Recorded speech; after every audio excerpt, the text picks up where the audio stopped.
욕구 증가의 법칙. 한 가지 욕구가 충족되면 더 큰 욕구가 생긴다. 미국의 심리학자 매슬로우는 1943년 발표한 인간의 동기 이론에서 욕구 단계설을 제기했다. 그는 인간의 욕구를 5단계로 나누었다. 1단계는 생리적 욕구로 의식주와 같이 생존에 필요한 가장 기본적인 욕구이다. 2단계는 안전의 욕구로 심리적 물질적 안전이 모두 포함된다. 즉 도둑과 사고로부터 안전하기를 바라고 안정된 직업과 퇴직금, 튼튼한 사회보장제도가 유지되기를 바란다. 3단계는 사회적 교제에 대한 욕구로 사회의 일원인 인간은 우정과 집단의 소속감이 필요하기 때문에 다른 사람과의 교류에서 상호간의 염려와 도움, 칭찬을 갈구한다. 4단계는 자기 존중의 욕구로 다른 사람에게 존중받고 싶은 욕구와 자존심이 모두 포함된다.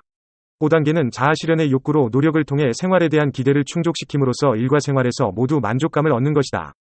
매슬로우는 욕구는 인간의 잠재의식 속에 있는 내재적이고 천성적인 것으로 단계별 순서에 따라 발전한다고 보았다. 낮은 단계의 욕구는 높은 단계의 욕구보다 더 강렬한데 이는 동물의 욕구와 매우 비슷하다. 그리고 높은 단계의 욕구는 인간만이 지닌 특징이다. 이것은 생존과 직접적인 관계는 없지만 욕구를 만족시키기 위해 노력하는 과정에서 더 강렬한 행복을 경험할 수 있게 된다. 인간의 욕구는 끝이 없다. 한 가지가 충족되면 또 다른 새로운 욕구가 생겨나게 마련이다. 한편 인간의 감각기관은 늘 외부의 자극을 받기 때문에 자극이 빈번할수록 감각은 무뎌진다. 감각이 무뎌지는 비율과 만족도는 정비례하여 만족도가 높을수록 무뎌지는 비율도 높아진다. 배고플 때는 설탕도 꿀처럼 달지만 배부를 때는 꿀도 안 달다. 라는 말도 있지 않은가. 일반적으로 인간은 어떤 욕구나 필요가 생기면 불안하고 긴장하게 되는데 이것이 일종의 내재적인 추진력으로 발전한다. 그 뒤에 목표를 선택하거나 찾는 것이다. 그리고 목표를 정하고 나면 욕구를 만족시키려고 움직이며 이 과정에서 욕구가 만족되는 동시에 점차 약해진다. 나아가 행동이 끝나면 긴장이 풀어지고 또 새로운 욕구가 생겨 두 번째 행동에 돌입하게 된다. 이런 주기를 반복하면서 끊임없이 욕구가 늘어나는 것이다.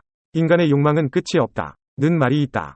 춘추시대의 순자는 귀위천자, 욕불가진이라고 했다. 모든 것을 다 누릴 수 있는 천자의 자리에 있어도 욕망은 끝이 없다는 뜻이다. 농땅을 얻으면 총나라 땅까지 갖고 싶다라는 고사성어도 같은 뜻이다. 이런 성어들은 주로 부정적인 의미로 쓰이지만 심리학적 관점으로 본다면 이는 인간의 기본적인 속성인 욕구 단계론이 잘 반영되어 있다. 집에 대한 사람들의 수요를 봐도 인간의 욕구는 점점 커진다는 것을 알 수 있다. 궁핍했던 시절, 사람들은 다닥다닥 붙어있는 판자촌에서 서로 부대끼며 살면서도 이 정도쯤은 괜찮다고 생각했다. 그러나 가난에서 벗어나자마자 사람들은 편리한 생활을 꿈꾸기 시작했다.